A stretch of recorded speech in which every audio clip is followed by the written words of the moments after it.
Om Sahana Bhavatu Sahano Bhunaktu Sahaviryam Karavavahai Tejasvinavadhitamastu Ma Vidvishavahai. Om Shanti Shanti Shanti. Hari Om Shri Gurubhyo Namaha. Hari Om. वसुदेवसुतं देवं कंसचाणूरमर्दनं देवकी परमानन्दं कृष्णं वन्दे जगद्गुरुं कृष्णं वन्दे जगद्गुरुम्. Okay, so last time we had started discussing the verse 20 of chapter 4, and we still have to read Swamiji's commentary. But just to remind you, we are at a section where they are giving the lakshana of a person who is realized. So for us, it becomes a sadhana. That's how we have to look at it. That's where they are. That's where I want to read. So all the different aspects of a realized soul, how his mental state is and how he transacts with the world and what are the different qualities he has, what he stays away from and what he does, and all of that becomes very, very important for us. So that's what the section we are in. And the verse 19 was basically that he's devoid of desires and purpose, but then we have to look at it. In Bhagavad Gita, we always look at the deep meaning for it. Don't go just with the word meaning because it will mislead you very much. So we have to do a little contemplation and all that. So basically, he doesn't have any selfish desires. That's what was verse 19.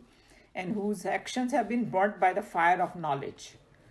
So when he say action, meaning uske karma ka uspe bandhan nahi hota. He doesn't have the bondage of action. That's how we have to look at it.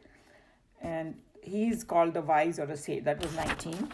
And 20 May, we already discussed, basically that he has abandoned the fruit of action, meaning he's not attached to it. And Swamiji is going to kind of elaborate on it because there is a lot of confusion about the fruit of action because that one verse in chapter 2 or 3, जिसमें उन्होंने बोला कि कर्म फल को त्याग दो. So then people just quote that, but without understanding the real meaning of it. And Swamiji is going to explain that for our purpose, what is it, because it's very important to understand it. All that is going to come in this one. And that person is ever content, depending on nothing. Mental slavery is not there to things.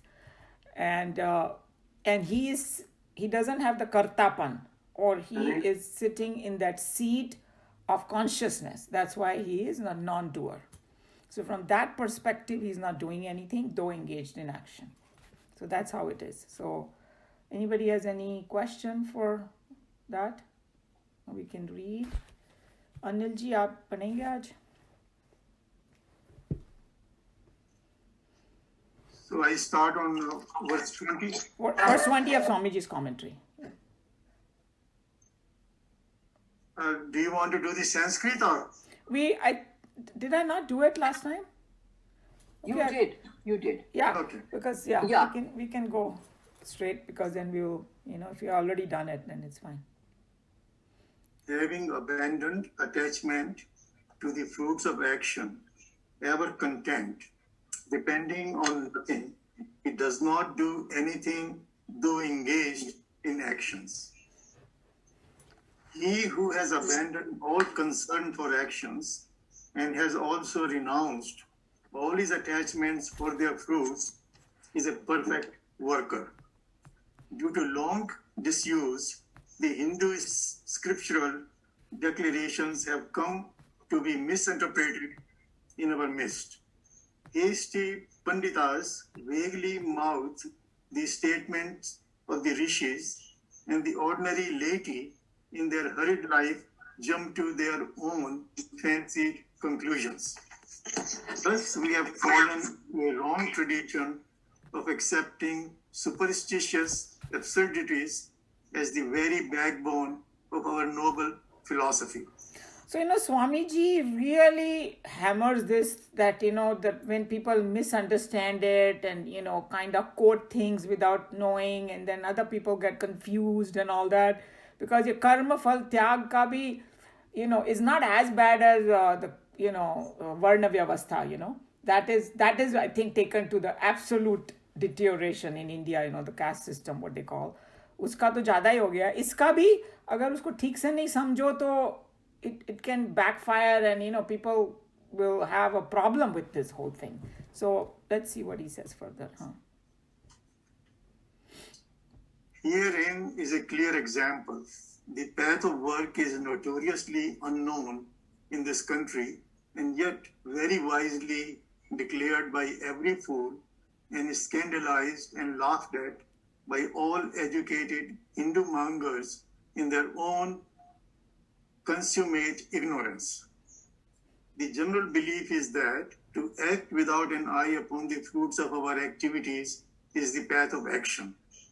This misunderstanding has no support at all in the entire bulk of our Shastras, and this is most clearly brought out here in this stanza. So हम लोग ने बचपन से सुना है ना, कर्म फल की चिंता मत करो, कर्म करते रहो, right?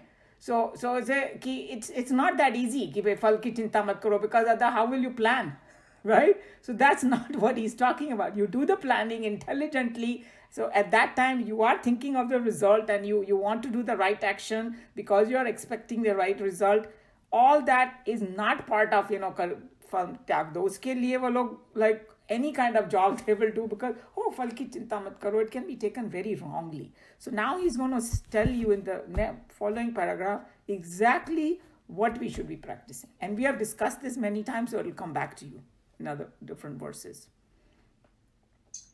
We are not asked here to renounce the fruits of actions as such, nor to ignore them, but we are only warned to renounce our mental slavery and intellectual clinging to the expected fruits. Only when we get preoccupied with the expected fruits of our actions do we come to exhaust ourselves and thus become inefficient in our activities. Forsaking tyakatva, our clinging sangha to the fruits of action, karmafal, we are advised to strive for and to achieve the welfare of the society. So he's just told you all different aspects of it. And that verse that I was trying to think was the karmarnya vadikaraste ma phaleshu kadachana. That's the one. So famous. So here even then this particular verse 20 is karma phal sangam. So जो उसका attachment है कर्म फल से वो त्यागो.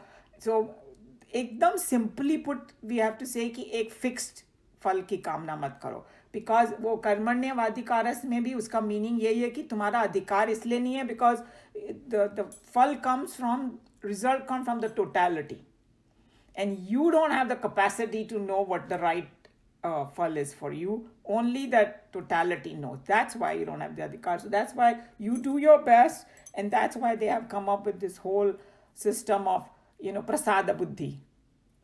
If you have trust in God, you believe in God, then whatever result come, it is from God only, and then you have to have prasada buddhi for it.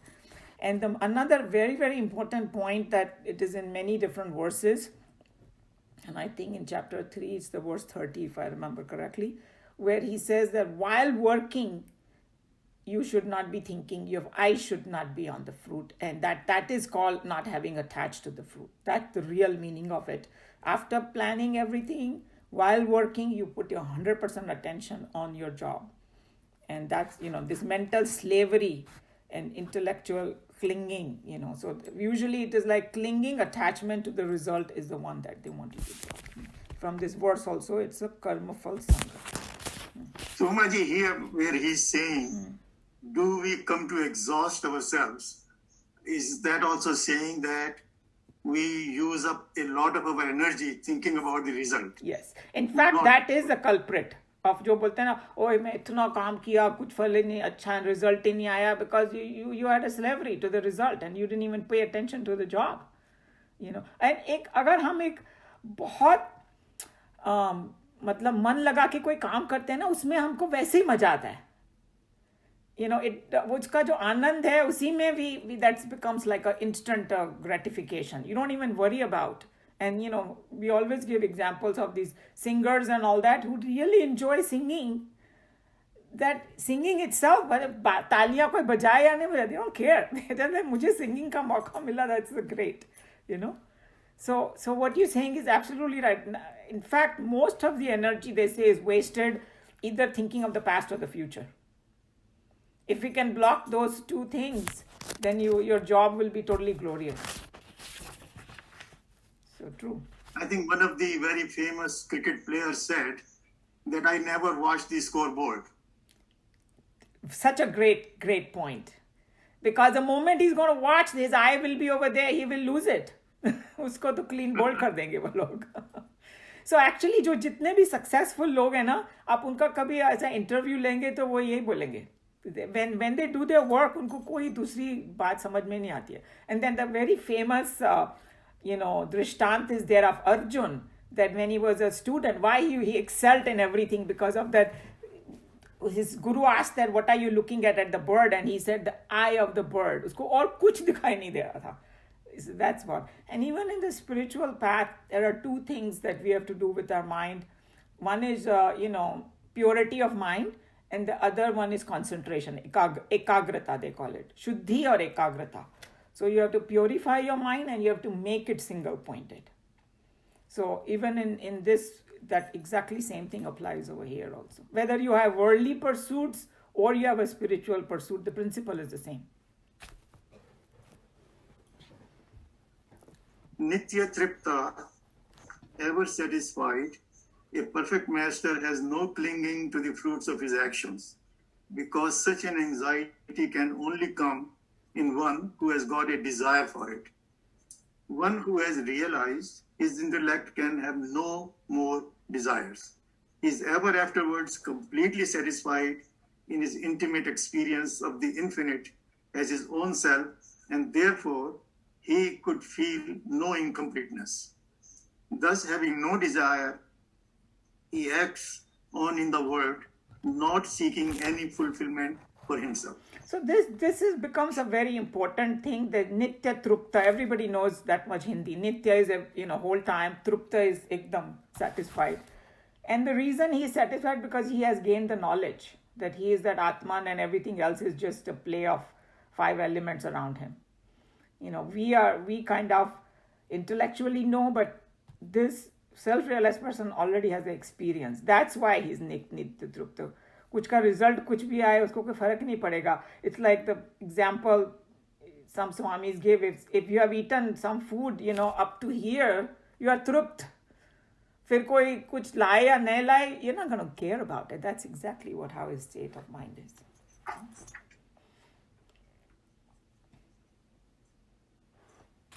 Nirashraya. Nirashyaha. Depending on nothing. The ordinary mortal lives and functions, depending entirely upon the quality and quantity of the fruits of his actions. In the profits so earned, an average man seeks to discover his own sustenance and joy. In the case of a sage, he is ever free from the demands of life, and therefore he can never be beggar at the gates of actions. He demands no fruits, he needs no wages.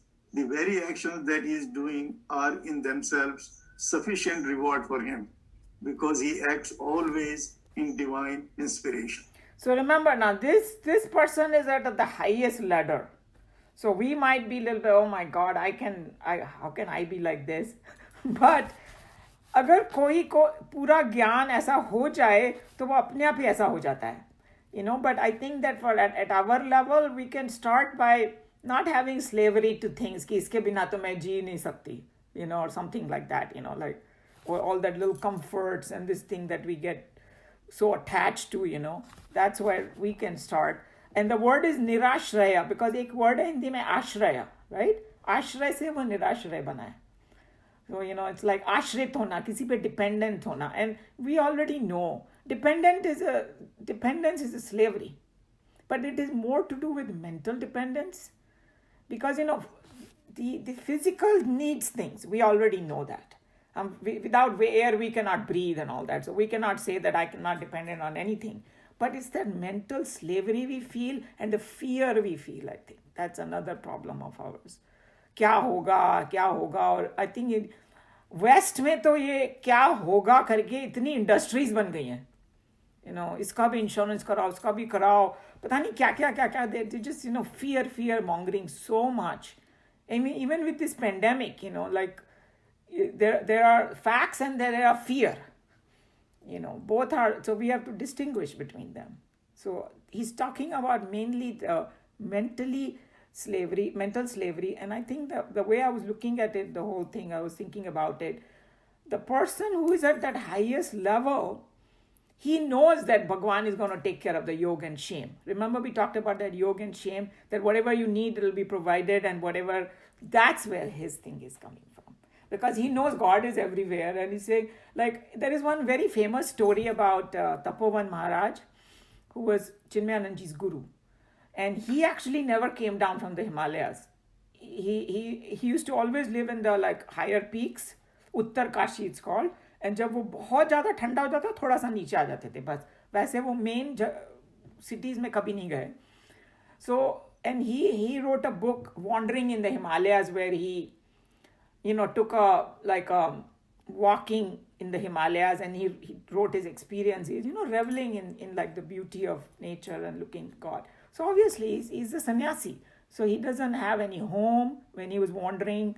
The food, it's like he doesn't carry with us. Like हम लोग जाते हैं ना, तो आजकल तो airplane में खाना भी गंदा मिलता है, तो हम लोग कितना बांध के लेके जाते हैं. They don't do all that. So एक बार वो ऐसे ही घूम रहे थे और उनको बहुत भूख लग रही थी. Like he really was feeling, and he said, अच्छा भगवान, अब देखता हूँ कहाँ से खाना भेजता है. तो means he's still saying like that. मेरा problem थोड़ी है. Because he said he was looking at a little stone and there was a little ant, and he's saying ant के लिए भी खाना रखा है तो मेरे लिए भी होगा. So he's like, अपना मस्ती में. And then this one fellow running with him with a dabba. I said, oh Swami ji, here is some food. मैंने किसी के लिए बनाया था, वो आया ही नहीं, और मैंने आपको देखा वहाँ पता नहीं जंगल में उनको खाना मिल गया. Like, and I think that in autobiography of Yogi also, Yogananda has mentioned that one person actually got a dream that, he also said the same thing. He just got off, when he was younger, train में बैठ के चल दिए बिना पैसे वैसे कुछ, because he wanted to prove to his brother that God exists. God will take care of me. And it seems that, one person got a dream कि वहाँ पर एक पेड़ के नीचे एक आदमी बैठा होगा, उनको जाके खिला के आओ. So this man actually brought the food for him. इतना उन लोग को मतलब वो होता है, faith होता है. तो that they are on a different level. But हैं ऐसे इंसान, because these are the people who are from our times. Both the people that we can relate to. कोई बोलेगा okay 500 साल पहले, 1000 साल पहले, I don't know what happened. But these are the people that were here in last century. So that's what is Nirashraya from that highest perspective. And also, if this yogi goes without food, even for 2 or 3 days, he won't feel any pain at all. No. In fact, एक स्वामी ने बोला कि उसको खाना मिल जाए तो भी बहुत अच्छा, नहीं मिल जाए तो इससे और भी अच्छा, no problem. Because लेकिन अगर उसको सचमुच जरूरत होगी ना, तो उनको आएगा खाना. Because उनकी tolerance power भी बहुत ज़्यादा होती है. I mean, forget about the yogis. I go to the beach, I'm shivering. I'm like putting my coat at this, and there are people who are just jogging without shirt. उनकी tolerance power है, double triple है हम लोगों से. And they don't look like in pain. They look their absolute bliss, enjoying themselves. Or all those surfers and all that, वो लोग गिर रहे हैं, पड़ रहे हैं, but they're just enjoying. So I think that we see it in a different perspective. So it's possible that they are at that state that if they don't get it for a day or two, उनको कोई फर्क नहीं पड़ता. And जब जरूरत होगी आ जाएगा खाना. A true painter never willingly sells his masterpiece. To him, that piece of canvas upon which he has lavished long periods of effort is by itself a complete reward, even if he be starving. as compared to the satisfaction and joy that it gives to the painter, he feels that even all the wealth in the world would but be too little a payment for it. If a mere finite piece of art could thus give an ignorant man of agitations and desires such an invaluable joy, how much more intense must be the diviner joys of a perfect saint working in the world of names and forms. Indeed, the self-realized ones, after their experience of the infinite reality as their own self, become perfectly independent of everything else. So these kind of, all the famous artists, when they did the painting, they were not doing it because they wanted to sell it for $1 million. In fact, most of them died poor and thought, unki painting baad mein, because they were so much they did with joyfully they did, and their talent was coming out because they got absorbed in what they were doing. They were not looking for the results at all. So that's what he's saying, that even people who are like not even in the highest state, उनको भी इतना joy मिलता है, तो अगर किसी को वो state मिल जाए तो क्या होगा उसका? He will be like totally dancing to a different tune. उसको कोई फर्क नहीं पड़ने वाला. Again, the anxiety for the fruits of action, the sense of discontentment, and the feeling of dependency upon the things and beings of the world all belong to the misconceived notion of the ego center.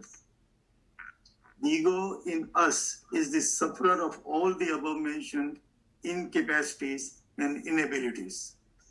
When the seeker after truth rediscovers his ego to be the infinite truth, the limited ego ends its carrier of sorrow, and naturally the agony and the incapacities of the imperfect ego also end. The reflection of the sun in a cup of water can be broken up when the water in the cup is shaken, but when the water is poured out, the reflection also ends, and no more can the sun in the sky be shaken by any known method. So now he's taking you to the whole mechanism, that what is happening, and that we were talking about what is ego and all that. Did anybody listen to that chapter 4 ka summary that I had forwarded in that Geeta Fest? And in that he explained so beautifully how the ego gets formed. So there is Brahman, and there is this what you call Panch Mahabhuta, right? And he's saying that it's with the mixture of both, this notion comes, and you identify with actually the Brahman identifies with the 5 elements. That's what creates ego.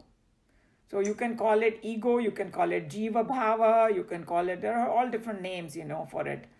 And he's saying all the trouble starts when, and then he gave the example of when we go to watch a movie, I'm the master, I bought the ticket, sat on the seat, and then it was a tragic movie and I started crying because I identified with it and I become.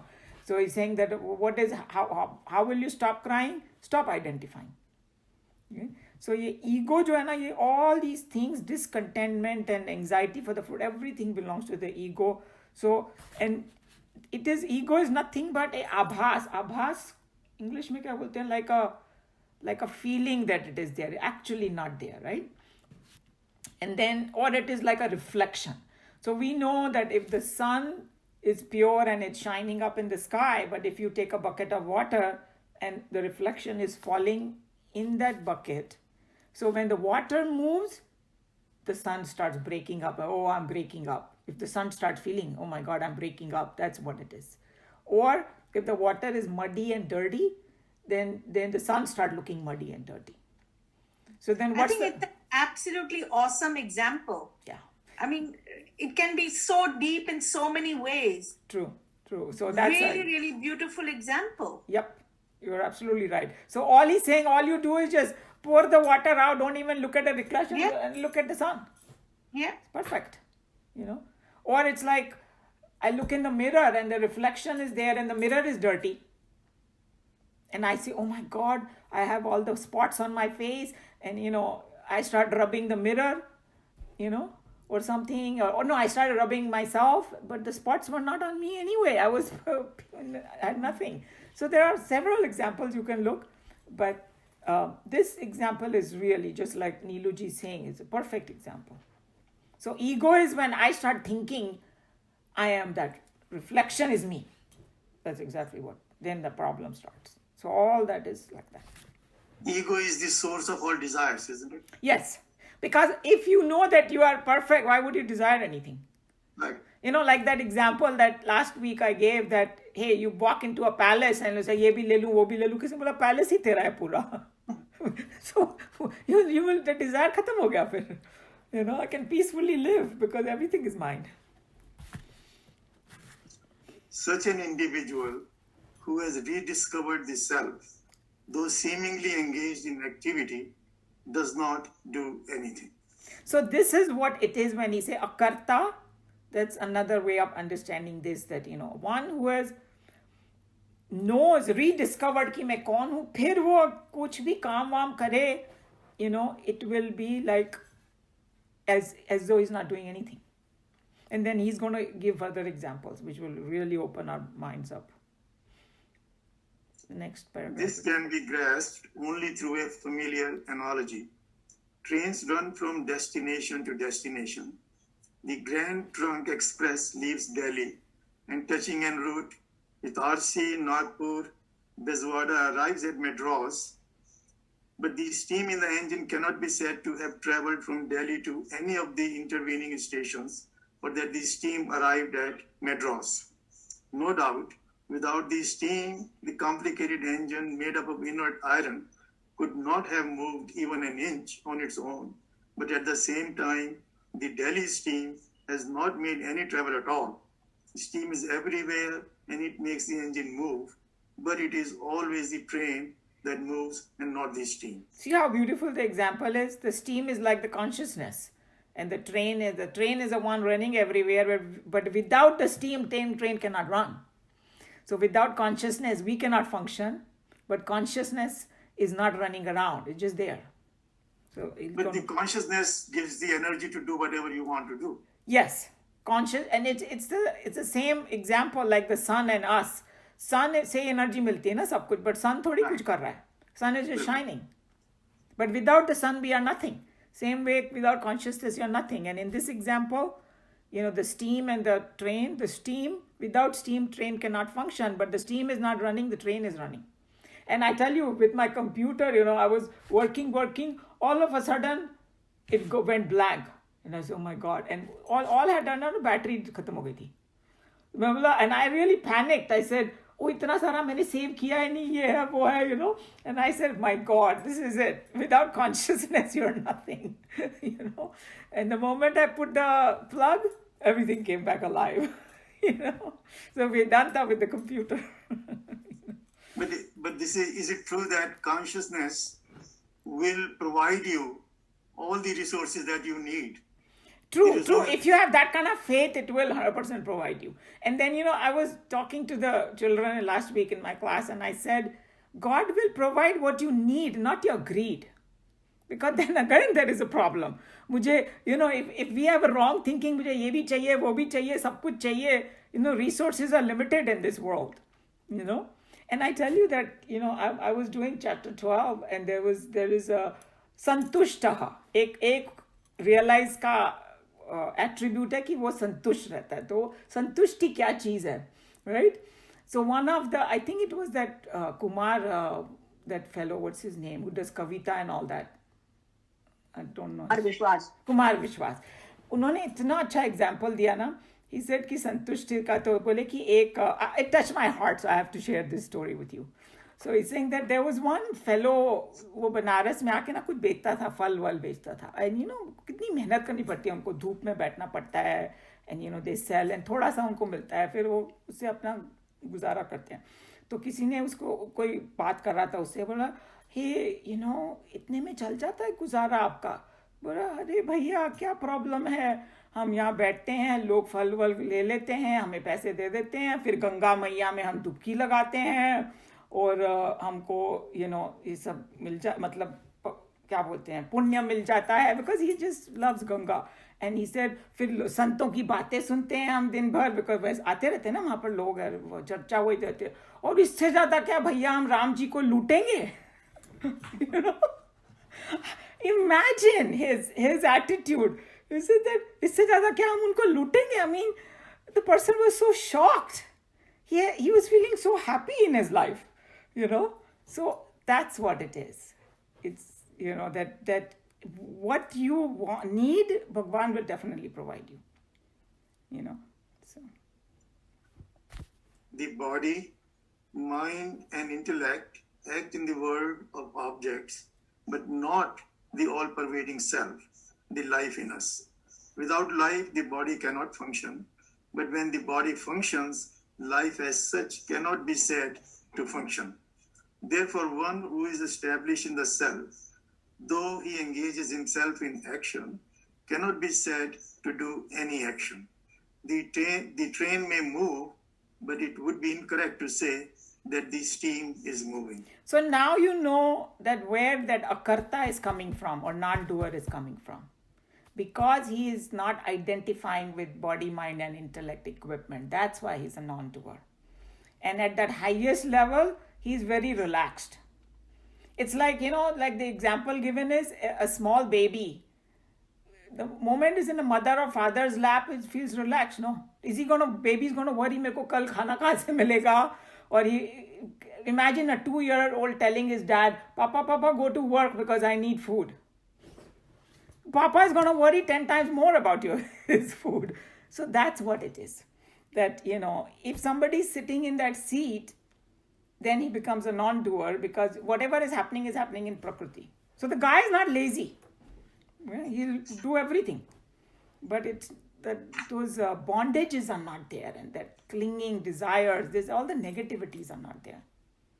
You know, in fact, that one video that I sent you guys, उसमें उन्होंने इतना अच्छे से बताया. तो उन्होंने बोला ना कि जब दो entities come together, this false notion of ego is created, right. तो इसे जैसे ही वो ईगो क्रिएट होता है, बाकी सारी चीजें आनी शुरू हो जाती है. कर्ता, भोक्ता, कर्म फल, and anxiety. So he said it's like buy 1 get 10 free. I thought he gave such a great example. You know, buy 1 get 10 free. इससे पूरा संसार शुरू हो जाता है. Transmigration they call it in English. You know जन्म मरण का चक्कर चालू. All because of identification. कोई प्रॉब्लम नहीं है. You know, I mean he simplified it so beautifully. You know, unbelievable. There is generally a doubt with the students that even if all the reactions of the past actions have ended at the time of self-rediscovery, when such a prophetic master undertakes activity in the world, he would perhaps be initiating new actions of sins and merits, for the enjoyment of which he may again have to take up birth. This false idea has been completely eradicated in this stanza. After the God experience, when the saint functions in the world outside, though engaged in action, he does not do anything. So he's just एक किसी में doubt आ सकता है कि ठीक है, you know, this person has become real self-realized, but फिर भी वो काम कर रहा है, तो फिर वो उस काम का भी उसको फल से कनेक्शन हो जाएगा, and he will get bonded or things like that. Or I think we have discussed it कि according to Bhagavad Geeta and all the Shastras and everything, that once somebody gets established in that highest knowledge and get the experience of it, he is not going to fall back in anything. And I think that in the same video, he gave a beautiful example about this ego ka thing. So he said ki why this knowledge is so powerful and important. Or isi chapter mein aayega.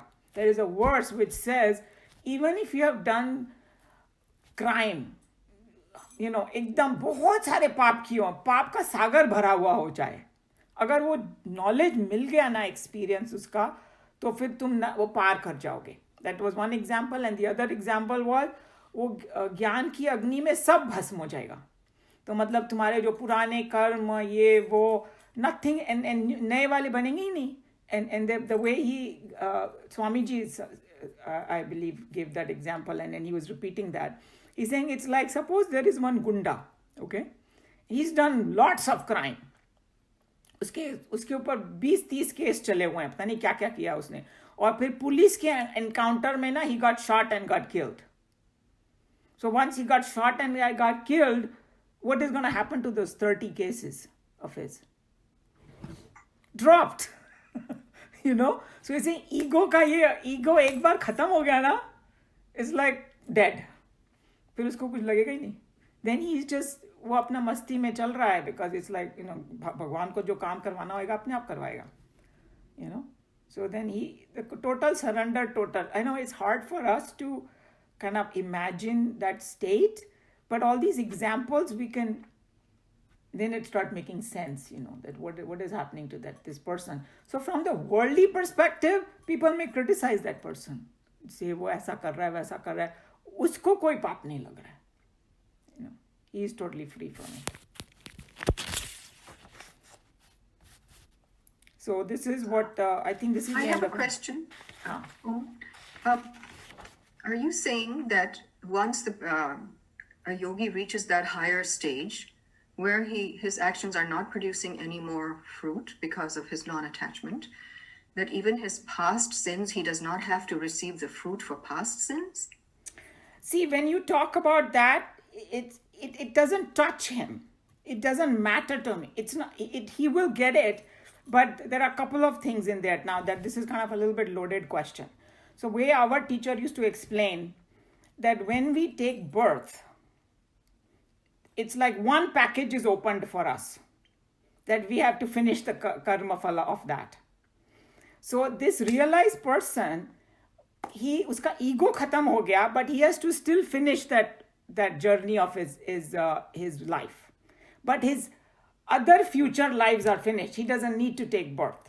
All those other packages that are waiting to fructify for consequent lives will get burnt.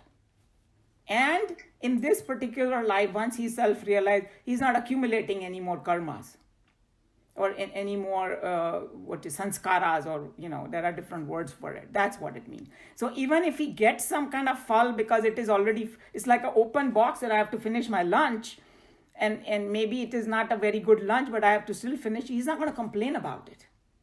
You and I will sit and complain. And that's why a lot of these swamis and all, they get everything. Their body gets a disease. You know that, Ramakrishna Paramhansji, he had a cancer, and even other people, physically they don't feel, but it doesn't bother them. Their disciples get more bothered by it.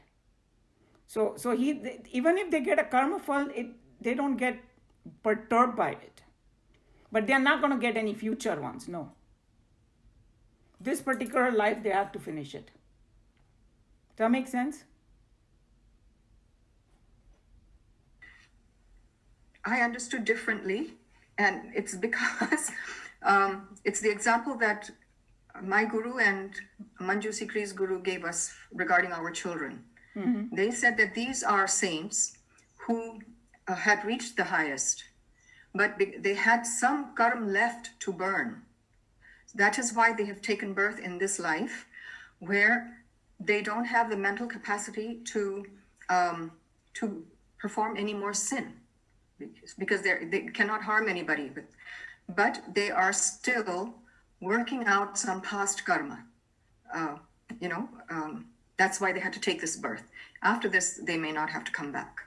So there are different stages. So that's possible. And in chapter 6 it comes. Because Arjun asked that question in chapter 6 that, okay, I'm walking on this path, I'm doing all these noble things. What if I kick the bucket? What will happen to me? So then he said that whatever you have done is not going to go waste, number one. And there are people who are about to reach, but they have not reached yet. So then they will be born in a yogi's family, so that is just an example, because, Bhagavad Gita cannot cover everything, but we have to learn from those examples. So it's possible that somebody has reached the highest and little karma is left and all. What he's talking about is a Jivan Mukta. Once somebody reaches the highest, then what happens? Then their future is not, they don't have to come back. So maybe they were right below it still. That's one way of explanation. Because this particular concept of what I'm saying, it is a theme of the throughout the Gita, you know.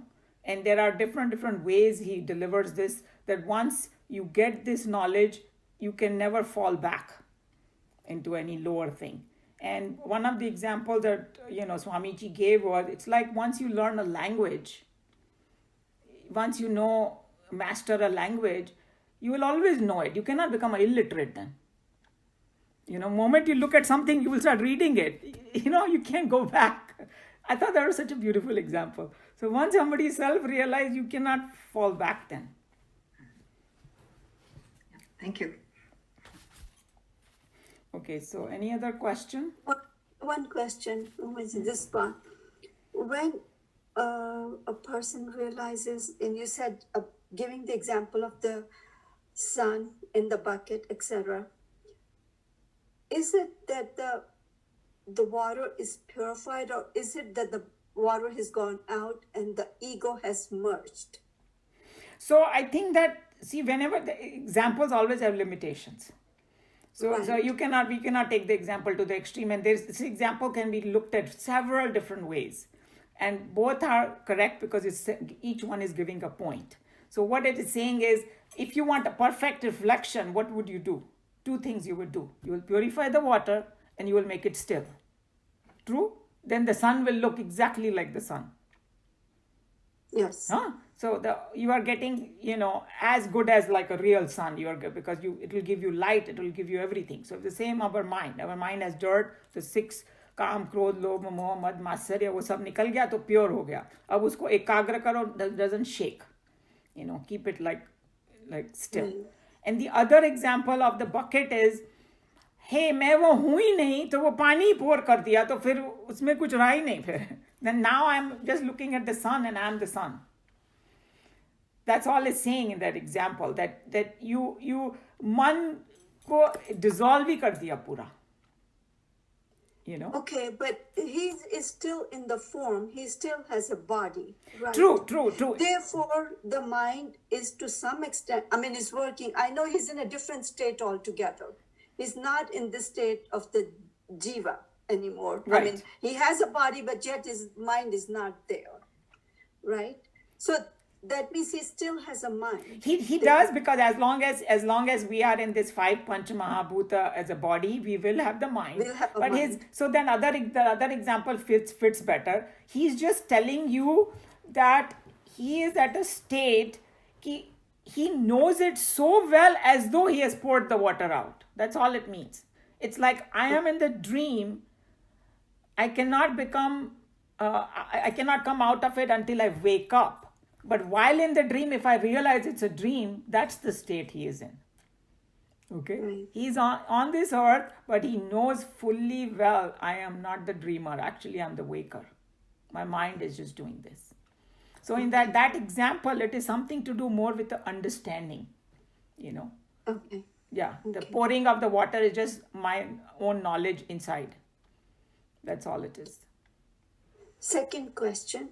I know what they're saying is correct, but there is something that's bothering that, for a saint like Tapovan Maharaj, everything came whenever he needed food, etc. At the same time, we say he is there in his presence. Everything is done in that consciousness. Nothing is, the rest is not done. So that is just providing, that consciousness is providing. Now, how is that does that work? Because it's not doing it. When we say God provides him everything, okay, provides that person everything, I'm just trying to understand. I think that I know where your question is coming from. Your question is coming from the efforts that we do in the world. If God is going to provide everything, then I can just sit in this room and say, hey, I don't need to do anything. But no, not for us, not for this, when we are still not realized or almost at that point. But when we say also that in his presence, everything is just like the example of a steam, etc., right? We gave that example. And then we gave an example of Tapovan Maharaj. Okay, the food was provided, correct. But that is consciousness is a state, right? And how is the food? I mean, how is the food provided? Let's put it in Okay, that so I think that the exact answer comes a little bit of it. I'm not sure if you know, I'm trying to understand your question. Because in chapter 15, it will tell you the food is coming from consciousness also. And the nourishment and everything and the Agni, there are different kind of Agnis, all of that is coming from the consciousness only. So there is nothing in this world but consciousness. We just look at it as food, as this or that. That's another way of looking at it. And as far as Tapovan Maharaj is concerned, he was on the path of self-discovery, right? He left everything. Yes. So that's why everything was provided for him. For us, what we have to focus on, what are my swadharma, my duties. And for example, like, because I am a scientist, so I know. Scientists are always in some different zone. Okay? Mm-hmm. If you keep doing your job correctly, everything else just comes. Money, this, that, and all that. Yog, Shem, he takes care of you. You don't need to worry, but tomorrow what's going to happen, blah, blah, blah. If you keep your duty correctly, your supplies that you need